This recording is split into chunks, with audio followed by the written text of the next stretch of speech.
Welcome to Moving Forward with Young Voices. So happy to have you with us, and I'm very happy to welcome Daniel Di Martino back to the show. Daniel is one of the very first Young Voices contributors that I ever met. And Daniel, you've left quite an impression on me, and we are here to talk about something very exciting that is going on in conjunction with Young Voices. Before we get there, though, bring us up to speed. Since the last time we talked, tell me a little bit about what you've been up to and what you're engaged in. Yeah, well, I finished my second year of a PhD in economics at Columbia, so I have a master's degree now from them. I have at least 3 years left of my research. I kept speaking in universities all over the country and on events about socialism and about what living in Venezuela was like, to warn Americans about that. And, that's basically what I've been up to, really. And that is the first thing that impressed me about you, is you were speaking as someone from Venezuela who had seen firsthand with his own eyes the transition from a free country into a socialist country with all the stuff that comes along with that. And there's a very exciting new project that Young Voices is launching, and you are right there at the forefront of it. Tell me about the Dissident Project. Yes. I had the idea of the Dissident Project several months ago because I figured that I have so many other friends from Venezuela and other countries who are doing the same thing I do, which is speaking at events about their experience. And we all know each other. We're all friends. So I thought, why don't we join forces? And then Florida passed a law that required high schools to teach about communism and about socialism, including at least 45 minutes a year that can include firsthand experience from people who lived under those systems. So I thought this is the perfect opportunity for us to offer or service in a charitable way to schools so that American kids can learn from our experience, especially in Florida, but elsewhere in the United States too, at no cost to them, right? Because I also thought that the big barrier for schools to comply with this law would be that they would have to pay for someone to come to their school because, traveling is not cheap and gasoline is increasing in price and all these things. So thankfully, Young Voices stepped up and we got a group of donors together. And now we funded this project. Of course, we welcome more donations, but mainly we're looking for requests from schools to bring the group of 8 people we have from Cuba, Venezuela, North Korea, and Hong Kong to speak to their schools. That's so powerful. Tell me a little bit about some of the individuals that you're working with on this project. Yes. Well, all the individuals in this project, they really inspired me, and I'm very proud to have them with me. One of them is Grace Jo, who I met through the Victims of Communism Foundation. We went to the White House to speak to President Trump together back in November 2019. And she came from North Korea to the United States along with her mom. The rest of her family was murdered by the North Korean regime. And the trek to leave North Korea is not an easy trek, and it's a very traumatic experience. And yet now she is a student of interior design in the state of Georgia, which had always been her dream. And she, was able to, living in North Korea and just thinking that America is not an evil country is an act of rebellion. And the fact that she was able to overcome that indoctrination along with her family is really inspirational, and I think something we should all learn from. We have Franklin Camargo, a friend of mine from Venezuela, who I met through social media initially, and then we met in D.C. many weeks later. He was expelled from his college in Venezuela. He was studying medicine because he refused to sign a petition that the professor requested supporting the socialist revolution. And he was expelled, received death threats, he had to leave. His family was also Mormon, and they were religiously persecuted. His brother was attacked in a mission. So a lot of layers of persecution there. We have my friend Felix Llerena, who came from Cuba. He's also in his 20s, and he came by himself. He got involved with the U.S. Religious Freedom Initiative while he was in Cuba, and he came to some events of the Organization of American States. And he was really a big guy on social media, and the regime hated him. And then they attempted to arrest him, threatened his mom. And so he left Cuba as well and came to America. And then we also have Frances Hui, for example, she came from Hong Kong, and she was the first Hong Konger to receive political asylum in America after the 2019 protests. She had studied in the U.S. in college, then gone back to Hong Kong as a journalist. And that's when the protests happened. She covered it. She was in the forefront. The CCP, threatened to arrest her, and then she left clandestinely to come to America. Wow.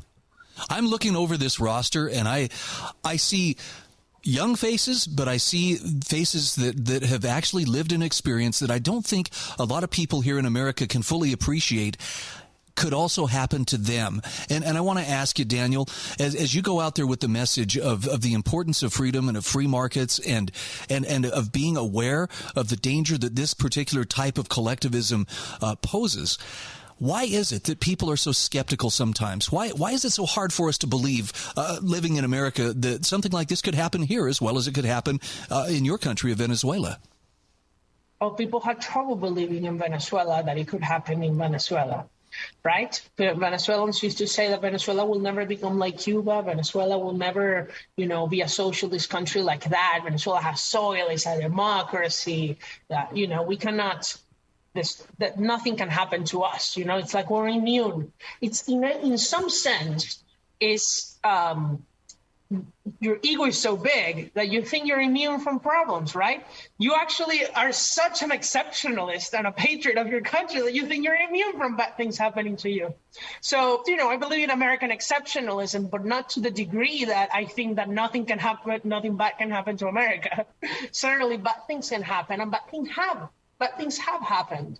So we have to learn from history, even our own history, right? After the Civil War, and we thought that we were going to free the slaves and then end discrimination against blacks in the United States. And then after Reconstruction was stopped and segregation came, and bad things happened here politically and socially. Well, those things can happen with socialism and with other political systems. And the reason that we want to go to schools and teach about this is that in schools we already teach about fascism, Nazism, slavery, but nobody knows what Holodomor is, for example, right. The starvation that killed millions in Ukraine and Russia. Nobody knows about Mao's Great Famine. Nobody knows about what happens in North Korea today, because there's so few even North Koreans abroad. And nobody really appreciates that Venezuela is a story of failure of socialism, not just any corrupt government. 6 million people don't flee from an average corrupt government. Very true. And this is the thing that gets me. We have been moving steadily toward socialism. And yet when someone who has actually lived under it speaks out about it, it seems like there are a lot of people who tend to be skeptical, and maybe it's that exceptionalism, or maybe they just don't want to believe that such a thing is possible. But boy, if you can learn from someone else's experience, it seems like that's a much wiser way than having to suffer through it yourself. And look, Brian, some people believe in these ideas because they just really hate America. And I don't say this as an insult to the people who hate America. I say this because it's an unfortunate situation that we need to fix. Because the only reason one can hate America is because they don't know what happens in the rest of the world. Even I have been shocked from the experience of fellow Venezuelan immigrants in this country who lived in all Latin American countries on their way here. And they tell me the rampant discrimination against Venezuelan immigrants in Panama, in Peru, in Chile, in Argentina, it's insane, something they have never experienced in the United States. That you would think, the Anglo culture, the English language barrier, the fact that you're, more ethnically observable would make you more of a target of discrimination in America. No, Venezuelans are much more discriminated in countries that speak our same language and that you can't even differentiate us by our looks, but just by our accents. So wow. I think America is a tolerant and prosperous country, and we need to value the good things. Well, I can tell you that I appreciate the fact that you are standing up and speaking a message of freedom. And I don't think that you're doing this for selfish reasons. I really believe when I hear you talk about some of the dangers that we're facing here in America, I feel like I'm hearing this from a friend who is genuinely concerned about the direction that we're going. And I am, if anything, I've lost a lot of time, money, and opportunities because I want to do this. Even friendships, because some people dislike people who think differently and express their thoughts. But I enjoy it because I'm just very passionate about it. And I feel like it's my duty as someone who came to seek freedom in America to preserve that freedom here. Well, I congratulate you and your fellow contributors on the Dissident Project. We'll have a link in the show notes that will direct our listeners to the website or the web page for Young Voices where they can check this out for themselves. Where can people follow you on social media? People can follow me on @Daniel Di Martino. That is just Daniel, and then DIMARTINO on Twitter. There's also my website, DanielDiMartino.com. But mainly, if you want to book us for the Dissident Project in your school, if you're a high school teacher, go to dissidentproject.org and you'll find all the information there. It has no cost to you or the school. Okay, I'm very proud of you, my friend. Keep up the good work. Thank you for having me, Brian.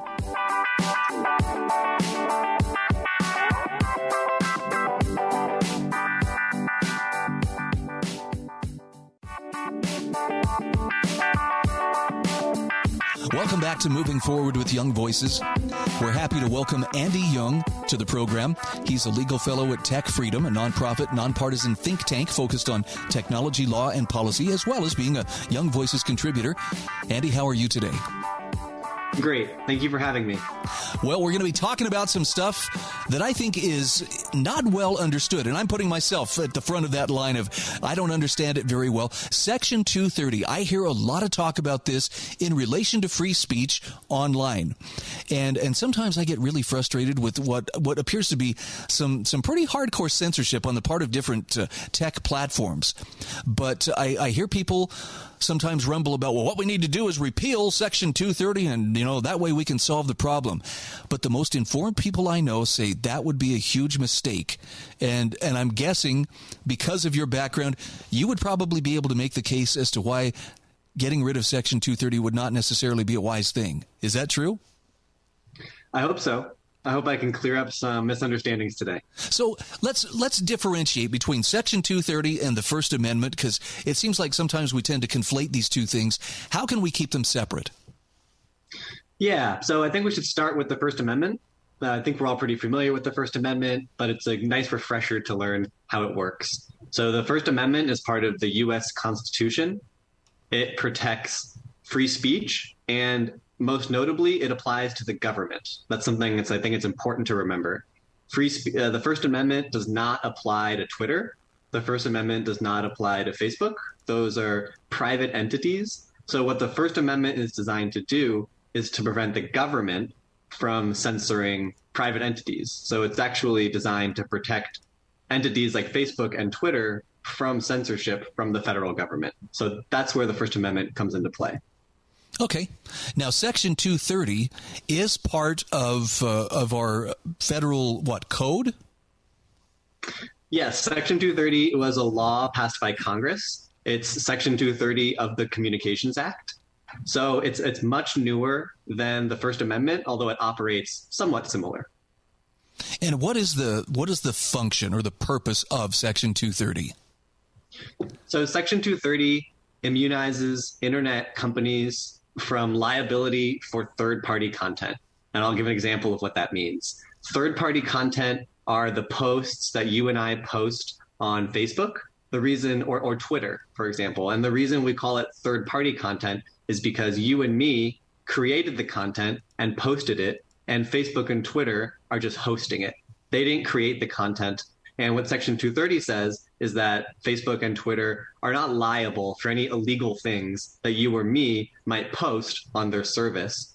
And that protects them from legal liability for the third-party content, which they host as part of their service and business model. Now, I can think of even another example, and I'm thinking of at least the Buffalo mass shooter who was shooting up the supermarket, who was communicating on online platforms about what he was going to do, was streaming the video of his attack. And yeah, it wouldn't make a lot of sense to go after the platform on which he was streaming as if, this is your fault because you allowed him, to stream that content there.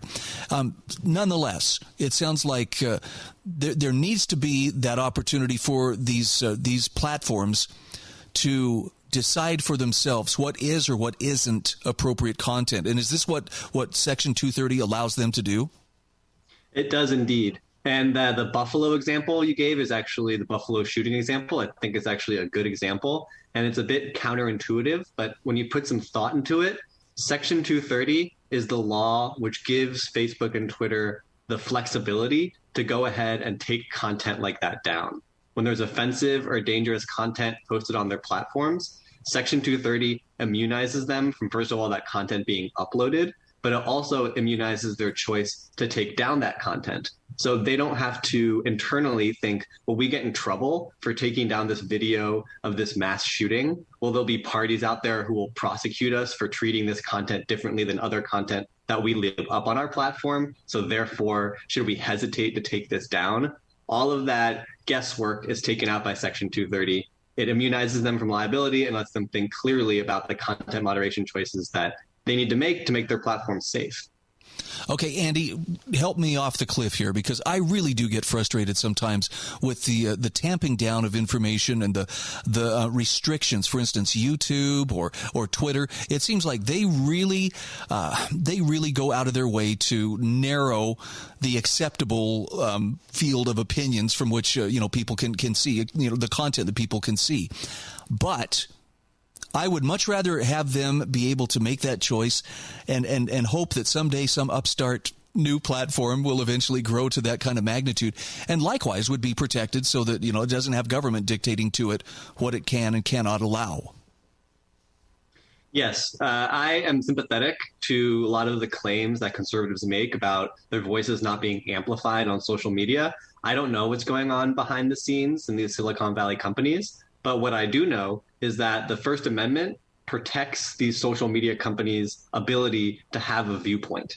So just taking the argument for granted that maybe the social media companies prefer left-wing speech over right-wing speech, just taking that for sake of argument, even if that were the case, in fact, the First Amendment allows them to take that position as a private entity. And like you said, that's ultimately what I think conservatives should support. The idea that the government should be the arbiter of truth and decide what these social media companies, these private companies, can and cannot allow on their platform is a less desirable scenario than the First Amendment protecting free speech across the board, whether it's speech you like or speech you don't like. And that's the ideal scenario. That's the way the First Amendment has worked for hundreds of years. And the fact that now we're dealing with internet companies doesn't change the way that the First Amendment operates. Yeah, and it's just a perception on my part. YouTube recently contacted me and said, hey, we've gone through and removed some of your content because we believe you've promoted medical misinformation. And I think, well, from their standpoint, I'm sure I did. I hold some contrary points of view. And I take a little bit of offense at that.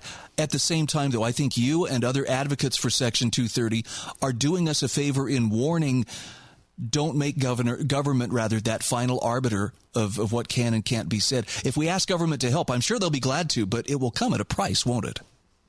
It sure will. And I am personally sorry to hear that your content has been given red flags or hassled. And like I said, I am sort of curious about the rationale about what's going on in Silicon Valley on the one hand.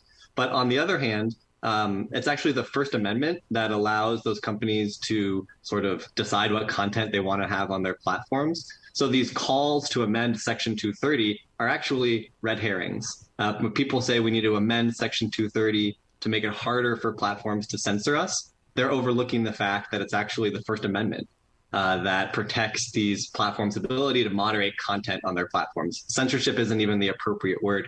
Censorship applies to government action.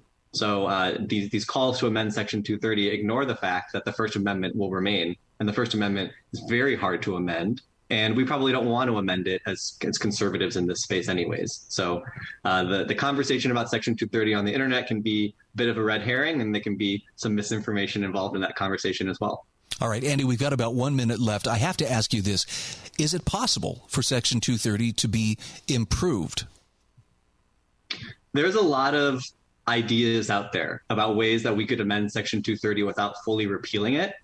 I think a lot of those ideas have merit. I think the best way to find out is to read the literature from these people who are writing about and thinking about what the unintended consequences of these changes to Section 30 might be. So I think any changes to Section 230 that allow for platforms to continue to moderate content and not have the question marks that we discussed earlier in this interview in their heads about whether or not they should take down content when they feel that they should, I'm open to conversations about amending Section 230. However, we really do need to think about the consequences that come were we to amend the law, and if we want to actually have less speech on the internet or more. And depending on that answer, we'll support certain amendments and reject certain amendments. All right, we are talking with Andy Jung. He is a Young Voices contributor as well as a legal fellow at Tech Freedom, a nonprofit, nonpartisan think tank focused on technology, law, and policy. Andy, where can people follow you on social media? People can find me on Twitter at Andy Jung Tech. And that's about it. So look for me on Twitter. Thank you so much. Thank you so much.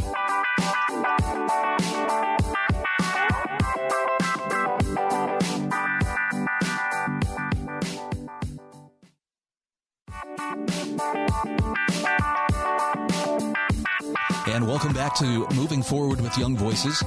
Hey, we're happy to welcome Nicholas Anthony back to the show. He is a policy analyst in the Cato Institute Center for Monetary and Financial Alternatives, as well as being a Young Voices contributor. Tell me what else is keeping you busy these days. Oh gosh, there's a little bit of everything these days. Mostly focusing on a lot of the issues surrounding financial privacy these days. Talking a lot about how inflation is coming into the conversation, where it's not just affecting the prices, but also just our quality of life. But also, aside from that, looking at some of the things going on in the market and trying to keep track of everything that's going on, and really just figuring out what the best way forward might be. What's this about inflation? This is the first I've heard of it. I'm just kidding. I think everybody's getting a little bit of an object lesson in it right now. And I have your article in front of me from cato.org, How Inflation Erodes Financial Privacy. Now, I know how it diminishes the purchasing power of every dollar in my pocket, but talk to me about how it takes away financial privacy as well. Well, this is something that it goes on year after year, even in periods of low inflation. It can be high like we're seeing right now, or pretty low like the past 10 years. There's this constant increase of the surveillance regime that's going on as far as Americans' financial data goes. And it really just dates back to the 1970s when the Bank Secrecy Act was first enacted to create this reporting regime in hopes of countering money laundering and the use of secret foreign accounts. But now it's turned into something much different. It originally was required. One of the first provisions was that anytime someone moves $10,000 of their own money, it would be reported to the government. And it's remained at $10,000 since 50 years ago. Wow. So it just has constantly increased because of inflation. So what if we adjusted $10,000, if we adjust for inflation from what that was worth 50 years ago, what would that threshold be today? Today, that would nearly be $75,000. Well, that would keep a lot of us out of those prying eyes, wouldn't it? Wow. Yes. I mean, originally, very quickly, when this was passed, people were concerned. Civil groups were reaching out to Congress saying that this is a problem. And it even made its way to the Supreme Court on a number of occasions. And we had times where Supreme Court justices, for instance, Justices Powell and Blackmun, had said, although they agree with it, they say that it is constitutional. They thought that it wasn't an undue burden because it was that $10,000 level. And in 1970, $10,000, you could buy two brand new Corvette convertibles. That's not a bad deal. Wow. Today, I don't think so. And people have found out about this sometimes the hard way. For instance, if a person went to the bank and did a $9,500 transaction and then a day or two later went back and did another, several $1,000 transaction, there's a very good chance that the government would start focusing on them for violating structuring laws as if they're trying to avoid that reporting threshold. Exactly. And that's something that a lot of people got caught up on. Just about 10 years ago, that became a huge issue where so many people not actively trying to evade the law, but just happened to be engaging in those transactions that were by themselves below the $10,000 mark, but together added up. And it can be you went in the morning and deposited some money from your business and then had a great day and went back that afternoon to deposit again. Or maybe you split the money across your accounts. You want some in your savings, some in your checkings.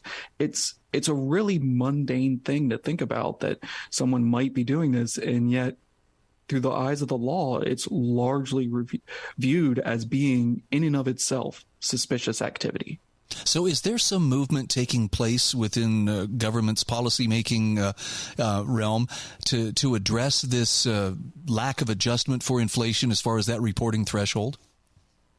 Well, brilliantly, FinCEN, the agency in charge of overseeing these reports, it was just a few years ago, I believe in 2016, when they decided that inflation was sufficient to increase their monetary penalties. So the fines that they're levying for these crimes or the alleged crimes taking place.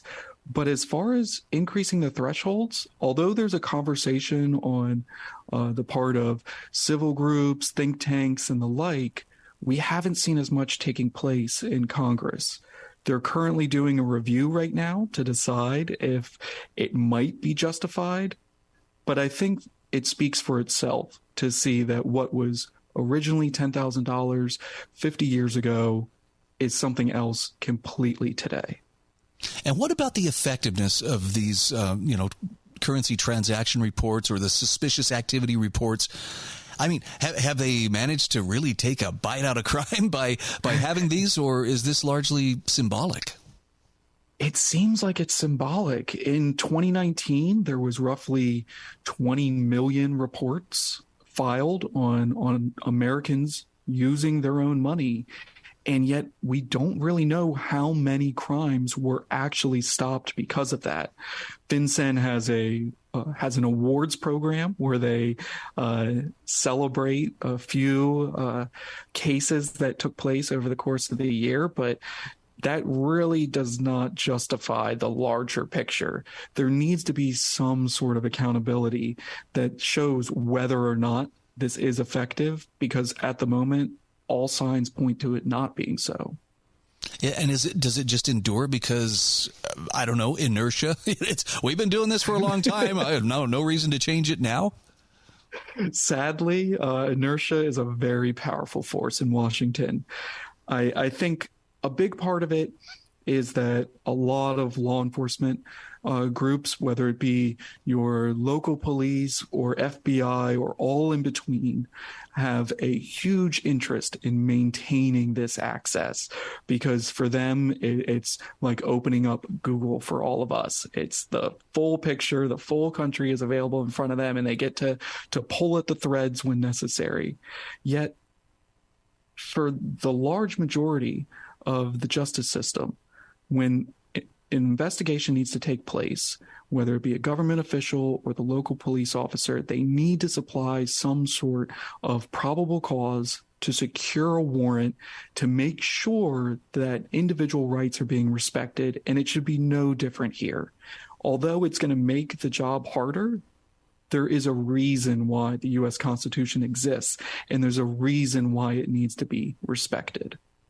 I want to just shift away from inflation and privacy for a moment and just talk financial privacy in general. It seems like there is a very strong push to move toward more of I'm hearing about central bank digital currencies and so forth, and it seems like that would effectively make financial privacy a thing of the past. In your opinion, is this something that is viable? Is it something that is gaining traction? should we be aware of it or concerned for that matter? I really think everyone should be aware and concerned about the possibility of a central bank digital currency or CBDC, because one of the last protections that's really in place for financial privacy these days is the fact that banks and financial institutions act as a third party that the government has to approach. Through a central bank digital currency, all of a sudden we have a direct line between the individual and the government. And that's something that is immensely concerning for me. And it's something that we see other countries implementing, like the digital currency in China right now, where they are using it as a surveillance tool. And while there might be some protections put in place, I really do worry that without a larger reform, a larger movement to protect financial privacy, those will just be swept under the rug ultimately with a central bank digital currency. Well, and I even look at the Canadian trucker convoy. Boy, there was a lot of financial shenanigans and loss of privacy and even loss of access to their funds just based on, well, you're at odds with your government, and that's not allowed. Kind of exactly. Chilling. And we see that all over the world, unfortunately. We see that in countries like Russia and China and Sudan. In all of these authoritarian countries, we see the financial system used to oppress individuals, especially those speaking out against the government. What we saw this year was different in that it's one of the freest nations of the world engaging in this practice. And that should really be a wake-up call to all Americans that financial privacy is something that once you lose it, it is hard to get back. And when you have an unchecked system, it's very easy for those in control to use it as something to control you. Again, we are talking with Nick Anthony. He is a Young Voices contributor and also participates in the Cato organization's their financial department study. I'm sorry, I'm giving that. You can tell us, where can people find more of your work? Absolutely. People can find me online at Econ with Nick on Twitter, and just on cato.org, search Nicholas Anthony, and you can find me there, as well as a complete record of all my work. Nick, great to talk with you. I hope we can connect again soon. Always great to talk with you, Brian.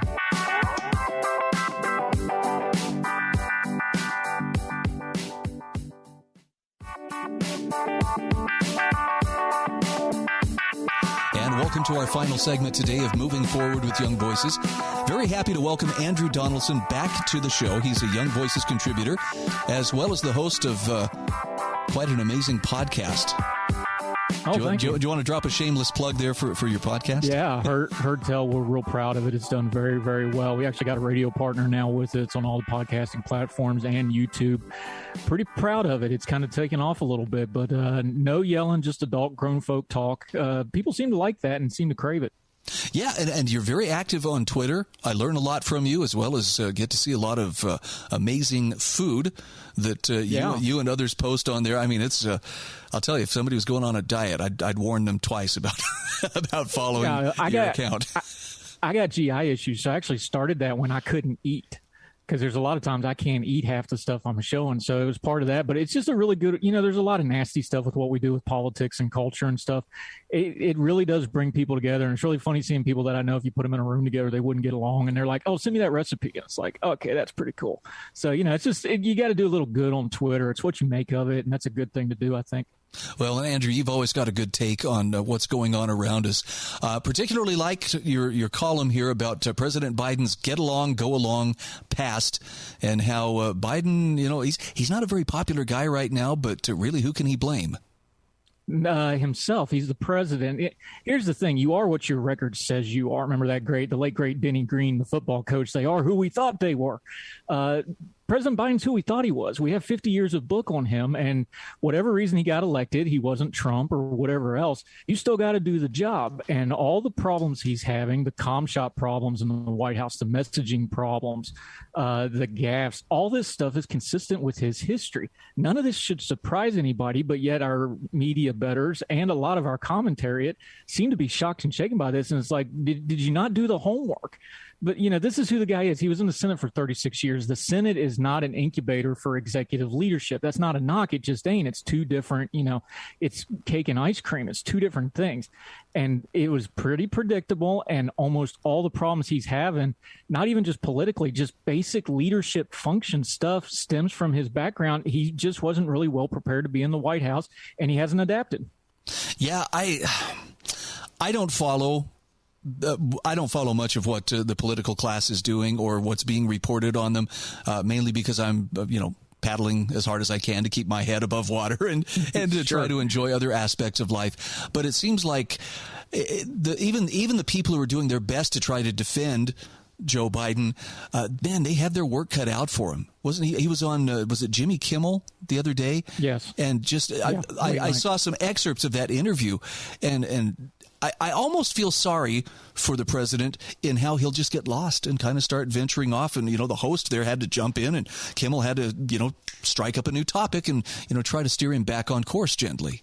Right, but this is always who he's been. Remember, President Obama would joke openly at the State of the Union. Remember, he called him, hey, it's Sheriff Joe. We're going to put him in charge of curing cancer. Remember all that? This is who Joe is. It's not a secret.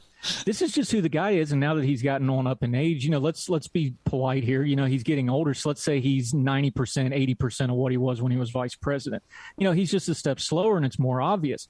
And the staff he has, there's this great line that I'm stealing from somebody, and I don't know who it is, or I'd credit them, but I'll admit it's not my line, that the Democrats' problem is they run people over 70, but all their staffers are under 40. And that's the problem here. There's a disconnect. He doesn't communicate with his staff well. He does. Again, it's executive. This is basic leadership stuff. The White House is just not well run. You don't have a comm shop that's messy when it's well run. You don't have, you didn't have this under Obama. We had it under Trump because, President Trump was his own comm shop in a lot of ways. So that was kind of messy. It's just basic leadership stuff that he just wasn't well equipped to the job. But he's got the job, and he's not rising to the occasion. And those are fair criticisms beyond politics, beyond policy, is if you can't run the machinery of the executive branch, the presidency is not going to get a lot accomplished, even though he's got headwinds, the 50-50 Senate. He's got a lot against him. That's not helping, and it becomes glaringly obvious. Wow. So I got to ask you, and hopefully I'm not stepping too far into conspiratorial territory, but no worries. If Joe Biden isn't up to snuff, who do you think is exerting that influence and essentially helping him behind the scenes? Who's whispering in the earbud for him? Yeah, see, this went back to his senatorial. See, he brought Ron Klain on, who's the chief of staff. Now, the chief of staff is the gatekeeper. Nobody goes to the president without the chief of staff. It's the most important position in the White House. That's from his Senate days. So all the stuff from his Senate, he basically just brought the same team and then tried to upscale it, and we see how that's not really, really working well. We saw reporting this week where Susan Rice can get to the president's ear anytime she wants to, and we can talk about the foreign policy disaster she's been over the years, another Obama holdover. It's a small circle, and that's part of the problem with President Biden is he is his own guy, and he is his own legend in his own mind, and I really don't mean that disrespectfully at all. It's just he's always been a big talking guy. That's just who he is. He's Joe. He's Sheriff Joe. He gets things done, and that burns him when you're in the executive because you're saying stuff, and other countries react to it. And policy reacts to it, and Congress reacts to it, and the media reacts to it, and then the comm shop runs behind him, and then they have to try to clean it up, and then 2 days later we get whatever the actual policy is. That's not good for the country. So are you suggesting that some of these foreign countries maybe aren't as impressed with his stories of corn pop as we are? Okay, I'm a guy that just sits at a computer and reads about this stuff. So if you don't think the foreign heads of state don't have good book on him, you don't think Vladimir Putin has a really, really good read on Joe Biden after they've met, I think, 20 some times over the last 25 years, give or take. Vladimir Putin has a read on Joe Biden. And our allies do too. The Brits have a read on him. The Japanese have a read on him. The Australians have a read. Everybody knows who Joe Biden is. He has a 50-year record of who he is. It's just silly to pretend he's something that he is not. So we have to deal with what he is, which is limited, which is struggling, and then go forward from there. Look, if you didn't vote for him, you voted for him, whatever. He's the president. We need the president to function. You could argue just on a basic level, the White House is not functioning really well right now. No, I think so. And, this is the thing. I used to take comfort in the idea that when the founders wrote the Constitution, they didn't write it in such a way that, this system of government stands or falls on the competency of the president. There were checks and balances built in. but I'm concerned. I'm wondering if maybe I may have overestimated, how those checks and balances might spread out some of the responsibility. Well, not really, because the American people are going to do what they cyclically and historically do. Now, I never count on the GOP to not shoot themselves in the foot, but they should do really well in this midterm. They're going to probably get the House. They may get the Senate. You're going to have that power balance go back. And not that they got a whole lot done anyway. That's kind of been the par for the course. But the president, this dynamic's going to change. His numbers are actually going to go up because he's going to be fighting a Republican Congress, and he'll be looking at his own reelection. And let's be adults. If he's got breath in his body, he's running for reelection. Just stop all that nonsense. He's going to run for reelection. He may even win with some of the craziness going on. You don't know. So this dynamic is going to shift again because it's not going to be the same thing. Now he's going to be attacking a Republican Congress. He's not going to be the guy in charge all the time. It's going to free him up to be kind of Joe Biden again. We'll see what he does with it. But, politics is a moving river, man. You got to kind of jump in and then float with it and see where it goes. This is going to be very, very interesting after this midterm election, see what President Biden does with it. I know there's been a lot of prognostication that the Republicans are pretty well positioned going into these midterms. However, I'm seeing a number of Republicans stepping up and signing on to proposed gun control, for instance. And I have to ask you, do you think that might hurt them in the midterms? Well, the 10 that have already signed on to it, none of them are up for re-election, and 3 of them, I believe, are retiring. Burr, a couple other of them are retiring. None of them are up for re-election, the 10 that we know of. Now, they're saying there may be more. But again, and I'll caution everybody on this, I said this on Twitter, we don't have a text of that bill yet, so I'm not even going to get twisted about it yet because who knows what's going to be in it. Talking points don't mean anything. They're going to have to write the bill. When they actually get it in writing, we'll look at it. Will it hurt them? Probably. This is, an enumerated right. I was talking to the British media a little bit ago. I was trying to explain to them. I was like, look, to a lot of people, especially Second Amendment, liberty-minded, conservative people, this is like your right to vote. This is like your free speech. This is an enumerated right. They're going to take this very, very serious. They're going to be very, very skeptical, as they should be, of any kind of legislation, especially legislation that isn't going to get us law enforcement accountability like what we saw in Uvalde. Like those two things go together. Like, the 2A guys have an argument because, you can't trust the police after what you saw there, and then you're going to put them in charge of more power. There's a lot to be hashed out there. People are right to be skeptical of it. Let's get the bill in black and white and go from there. We got about 1 minute left. I've got to ask you, every time I hear the phrase, the Putin price hike, my eyes roll so far back in my head I have to go see an optometrist. Is Biden going to push this until we finally nod our heads just out of sheer exhaustion? Well, he's got nothing else. But let's be fair. The president gets too much blame, too much credit for the economy. It was already high. The Putin thing put it over the top from bad to this is really hurting people. So, $4 a gas, it pushed it to $5. Putin's a little bit of it, but Joe Biden also needs to take accountability for it. You cannot run for president saying we're going to end fossil fuels. That's a direct quote. He said we're going to end fossil fuels. Companies scaled back. That scales back production. It's just the way it is. Again, his words matter. What he said mattered. And now you're seeing the result of it. Okay, again, we are talking with Andrew Donaldson. He is a Young Voices contributor, also the host of Heard Tell, a remarkable podcast, by the way. You do a magnificent job. Where else can people find you on social media? We write at ordinary-times.com. Really talented bunch of people. Of course, I'm very, very proud of my work with Young Voices. Just re-upped with them for another term. Also doing some mentoring with them, which is really, really special to me. And when I grow up, I want to have a radio voice like you, my friend. So we'll just keep working on that in the meantime. Great to talk with you again, Andrew. Anytime, sir.